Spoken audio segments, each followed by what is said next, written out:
Yeah, man. Greetings. It's been a while since me really put out a video. Talk about certain things, but this morning I still, from yesterday evening, I see the news come out, but I really this morning I really pay attention to the news in a real serious way. About a young empress, Nzinga King, a Rasta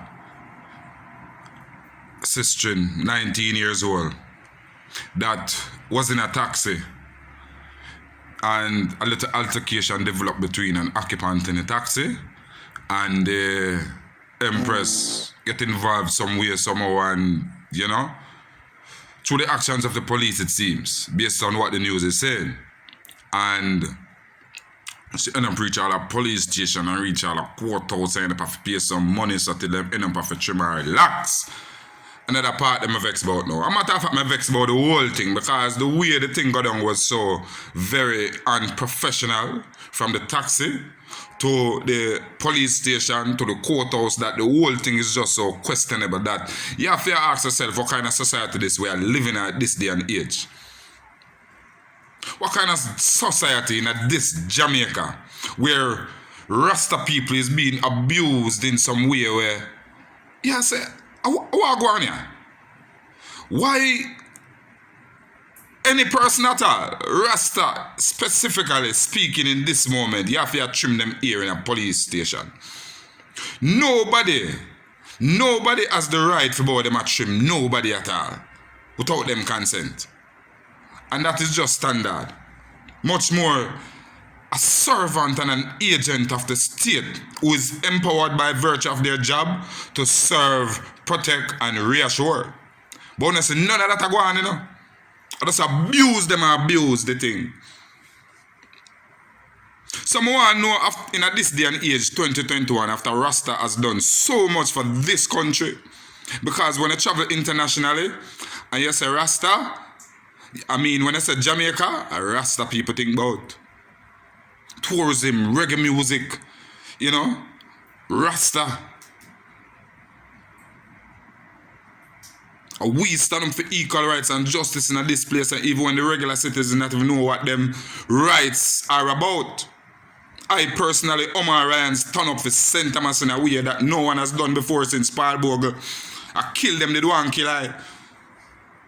Up to this day, some of them probably will still want to kill I. And that's why I stay quiet on something over the past 3.5 years. What do you mean? Some man will see me and I say, yo, I will not hear your voice. That's the reason why I will not hear my voice. Because more time we stay so and we are pray the thing them and we say, a whole heap of foolishness are going. Whole heap of foolishness are going. But Nzinga King for be the last Rasta where them trim. The last Rasta will get abused by the state. And we serious people, we need to stand up for that one here. The whole Rasta community vex. When I go to a place like South Africa, I'm more than 3 million Rasta there in South Africa. More than 3 million. That is more than the population of Jamaica. And Rasta was started here in my parish, St. Thomas. And we put Jamaica on the map. Rasta.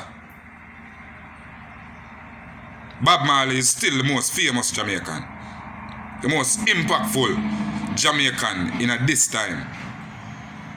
Reggae music is the music of Jamaica and the Caribbean when no one out there. So what I deal with? What kind of training are going on in the JCF? What kind of education that take place? When you get some people from some discriminatory background who hear all kind of thing and believe all kind of something what them hear about themselves and Rasta people.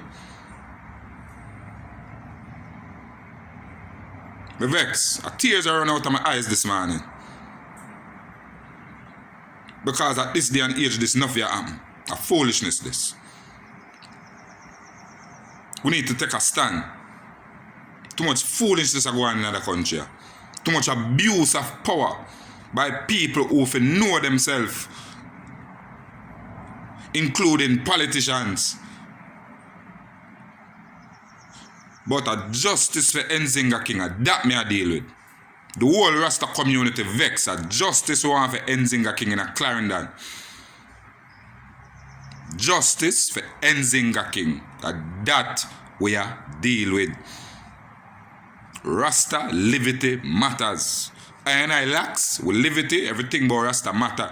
Because I don't see them have no Rasta on the most wanted list, boy. I don't see no Rasta on the news abuse them woman and kill them woman like how police and some people do them something there. Because I don't deal with violence and abuse. If you see some local guy with locks, I do some kind of thing. I do some local guy and some local dready that I as Rasta to deal with them thing there. Love and righteousness and up for liberty I deal with as Rasta. And justice and for stand up for I people. And that we deal with. So anybody who say them a Rasta and I deal with that on a Rasta. And that we deal with. I mean I see them have no Rasta on the list around here commit no murder and some all the murder go on in Jamaica pay a look bald head and some kind of guy. I see them have on the news some look bleach out guy and something. So Rasta need to be treated with respect. And justice we say for Nzinga King. What me say? Justice for Nzinga King. And that's the thing that is there. And we got campaign on it. Mr. Bird Samuels and other lawyers out there not tease about their thing, take up that one here, That one is serious, Yeah, man. Rasta out of St. Thomas. I represent for Rasta out of St. Thomas today, and we want justice. That we say. Yeah, man. A melanin, also known as Omar Ryan, and a justice for Nzinga King.